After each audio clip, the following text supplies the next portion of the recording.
liftda qamalib qolganligi to'g'risida murojaat yo'naltirdim.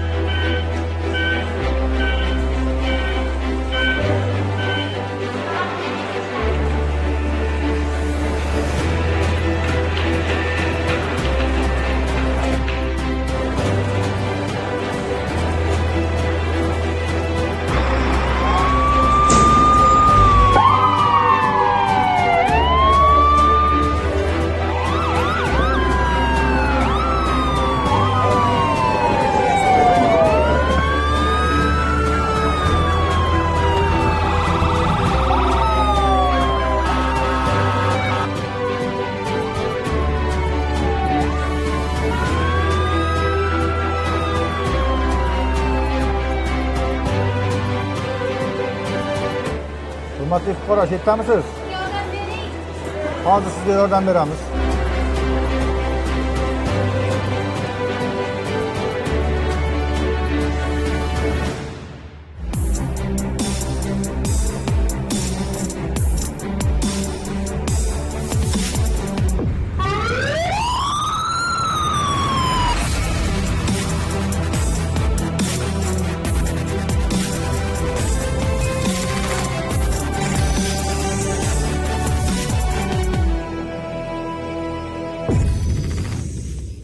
Ko'p qavatli uyda turasizmi? Mana shunday holatlarga bir marta bo'lsa-da uchrashingiz mumkin. Aziz muxlislar, bularning barchasi albatta sahnalashtirish jarayoni edi.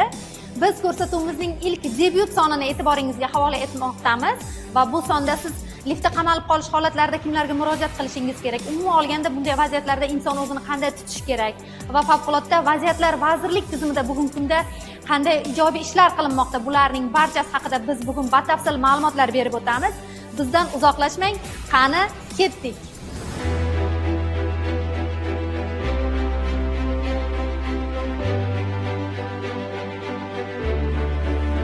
Liftlar tarixi 3-asrga borib taqaladi. Ilk bor ular qadimiy Rimda ishlatilgan. 1903-yilga kelib ilk bor Otis firmasi elektrda harakatlanadigan liftni ishlab chiqara boshladi. Liftlarning katta qismi yirik shaharlarda va ko'p qavatli binolarda ishlatiladi. Bugungi zamon talabidan kelib chiqib, ko'p qavatli uylar, ofislar, xususiy binolar zamonaviy ko'rinishga ega bo'lmoqda. Shu tufayli xavfsiz va qulay lift mexanizmlari o'rnatilishi urfga kirdi.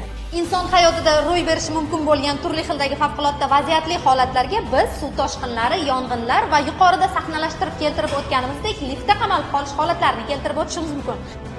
Aziz muxlislar, ayni damda biz Toshkent shahar favqulodda vaziyatlar boshqarmasida turibmiz va aytish mumkinki, bu yerda aholiga yordam berishning butunlay yangicha tizimi amalga oshirilgan. Ya'ni avvallari siz favqulodda vaziyatli holatga tushib qolganingizda 101 yoki 1050 telefon raqamlariga qo'ng'iroq qilgan bo'lsangiz, endilikda esa 112 telefon qo'ng'iroqlariga qo'ng'iroq qilishingiz mumkin. Soha mutaxassislari sizlarga zudlik bilan yordam berishga harakat qilishadi. Ko'rib turibsiz, bu yerda butunlay yangicha platforma asosida ishlarni amalga oshirishmoqda. Favqulodda vaziyatlar bu inson hayoti, sog'ligi, mulkiga va atrof muhitga zarar keltiruvchi turli noxush va xavfli holatlardir. Favqulodda vaziyatlarda tezkor va samarali harakat qilish, insonlarning hayotini saqlab qolish, zararlarni kamaytirish va kelajakdagi noxush holatlarni oldini olish juda muhim hisoblanadi. Mamlakatimizda mustaqillik yillarida turli favqulodda vaziyatlarning oldini olish, ular sodir bo'lganida tezkor harakat qilish bo'yicha yaxlit davlat tizimi va uni muvofiqlashtiruvchi organi, ya'ni favqulodda vaziyatlar vazirligi tashkil etildi. Vazirlik tizimida bugungi kunga kelib favqulodda vaziyatlar yuz bergan holatlarda fuqarolarga tez va sifatli yordam ko'rsatishning yangicha mexanizmi ishlab chiqildi. Hozirda joriy yildan 112 xizmatiga o'tish joriy qilindi va 112 xizmatida to'liq chaqiruvlar qabul qilinadi va u tizim orqali bizning mana ko'rib turgan kompyuterlarga xabarlar kelib tushadi. Bu degani to'liq raqamlashtirilgan holatda vaziyatlar amalga oshiriladi. Bu vaziyatlarda 112 xizmatidan kelib tushgan xabarga asosan bizning bu yerda turgan dispetcherlarimiz tumanlardagi dispetcherlarga kompyuter orqali jo'natiladi. Hech qanday qo'ng'iroqlarni vaqt ketkazib, hech qanday amalga oshirilmaydi. Har qanday qo'ng'iroqlar qilinmaydi. Faqatgina qachonki qilinadi, vaziyatga aniqlik kiritish maqsadida fuqarolarning o'ziga qo'ng'iroq qilinadi va vaziyatni to'liqroq ma'lumotga ega bo'lish uchun qo'ng'iroqlar amalga oshiriladi. Bu yerdagi tizimdagi o'ziga yarasha hozirda tizimni o'rganishlar va uning kamchiliklarini bartaraf qilish ishlari va boshqa ishlarni to'liq amalga oshirib kelinmoqda. Hali bu 110 raqamlari hech qanday uzib qo'yilmagan, qo'ng'iroq bemalol qabul qilinadi. Faqatgina fuqarolardan 112 yagona 112 xizmatiga qo'ng'iroq qilib, shu raqamga o'rganishsa, bu yagona bir tizim raqam hisoblanib, chet el tajribalaridan olingan va zamonaviy tajribalardan olingan tizim hisoblanadi bu barcha xizmatlarni yagona bir tizimga jamlashtirib, barcha xizmatlarning tezkorlik bilan voqea joyiga yetib borishiga yordam beradi. Vaziyatga qarab barcha ishlar amalga oshiriladi. Shu nomi bilan bu yer tezkor boshqaruv markazi hisoblanadi. Mana ko'rib turganingizdek, telefonlar hattoki tinmayapti. Qo'ng'iroqlar ham bu yerda tinmaydi, chunki har doim qo'ng'iroqlar tushib turadi. Bayram vaqtlari bo'ladimi yoki bayramdan tashqari vaqtlar bo'ladimi? Hech qanday kutilmagan vaziyatda 24 soatda bayram kunlarida har qanday vaziyatlarda qo'ng'iroqlar, chaqiruvlar tushib turadi. Sizni gaplaringizdan so'ng menda yana bir savol tug'ildi. Aytingchi, mana shu yo'l patrul xizmati xodimlari yoki dan xodimlari tomonidan mana shunday favqulodda vaziyat yuz berganda qandaydir yo'lda imtiyozlar bormi sizlar uchun biroq? Ha, bunda tegishli tartibda qonun qoidalarida, norma qonun qoidalarida ko'rsatib o'tilgan, ya'ni boshqa bir yo'lovchi haydovchilarga yo'l transport hodisasini sodir etmagan taqdirda har qanday vaziyatlarda, misol uchun qarama-qarshi tomondan yoki biror bir qarama-qarshi yo'lga kirib, eng qisqa yo'llar bilan kirib borishga imtiyoz berilgan. Faqatgina fuqarolardan shu vaziyatda so'rab qolardikki, tezkor xizmatlarni ko'chada ko'rib qolishdimi, bizlarga yo'l berishsin. Maxsus sirenalar, migalkalar orqali, chiroqlar orqali tezkorlik bilan harakatlanib ketayotgan texnika bu har doim biror bir fuqaroga yordamga harakatlanib ketayotgan texnika hisoblanadi. Va unda yo'l patrul xizmatlari chorrahada turgan, chorrahani nazorat qilayotgan yo'l patrul inspektorlari bizni doimo ko'rganda yo'lni bizlarga ochib beriladi va shu vaziyatda fuqarolardan hech qanaqa shoshma-shosharlik bilan yo'q qoidani buzib qolamanmen deb tushunchalarga ega bo'lmasdan bizlarga yo'l berishsin. Hattoki qizil chiroqdan, svetoforning qizil ishorasidan o'tsalar ham o'zi vaziyatda yo'l patrul inspektorlari tomonidan, ya'ni tushuntirib o'tiladi hozirgacha hech qanday qoida buzgan hisoblanmaydi. Agarda tegishli tartibga jarima kelsa, murojaat qilish orqali shu jarimani bekor qilsa bo'ladi.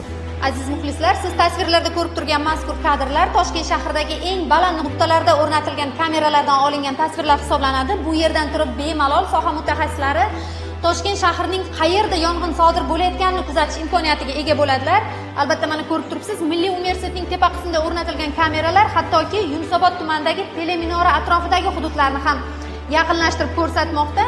Bu albatta 4-5 kilometrdagi uzoqlikdagi kadrlarni ham yaqinlashtirib ko'rsatish imkoniyati mavjud bo'ladi bu yerda. Zamonaviy binolarda ajralmas vertikal transport vositasi sifatida liftlarning xavfsizligi va favqulodda sinovlari har doim jamoatchilik e'tiboriga qaratilgan.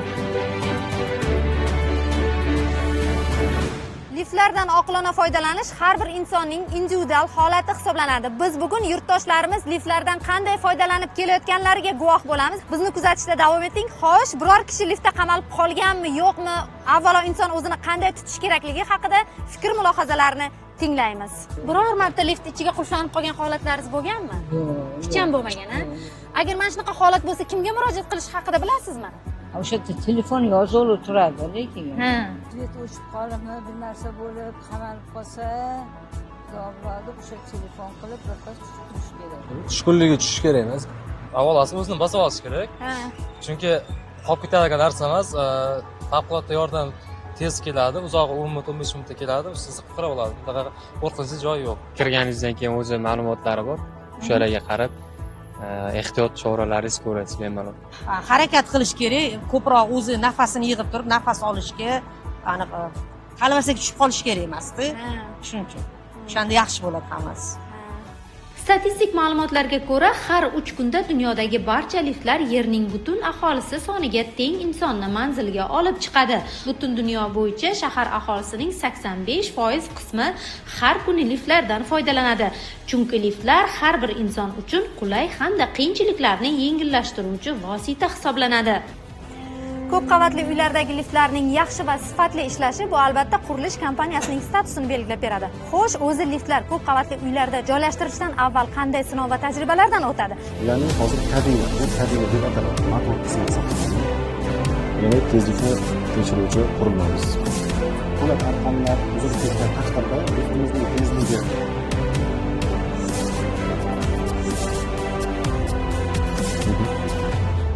har bir lift uskunasi montaj qilingandan so'ng sanoat xavfsizligi davlat muassasasi tomonidan sinov jarayonlari olib boriladi.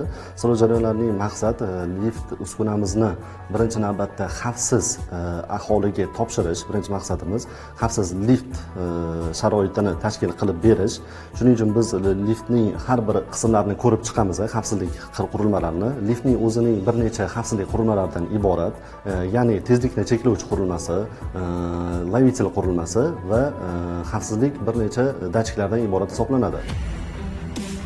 Aytish kerakki, Favqulodda vaziyatlar vazirligi xodimlarining fidoyiligini biz har doim har yerda kuzatishimiz mumkin. Ular og'ir va turli xavfli vaziyatlarda inson hayotini saqlab qolish, jamiyat xavfsizligini ta'minlash yo'lida jasorat va sadoqat ko'rsatadilar. Ya'ni ular zilzila, yong'in, suv toshqini, turli texnogen avariyalar kabi favqulodda holatlarda birinchi bo'lib voqea joyiga yetib boradilar va o'z hayotlarini xavf ostiga qo'ygan holda odamlarni qutqaradilar.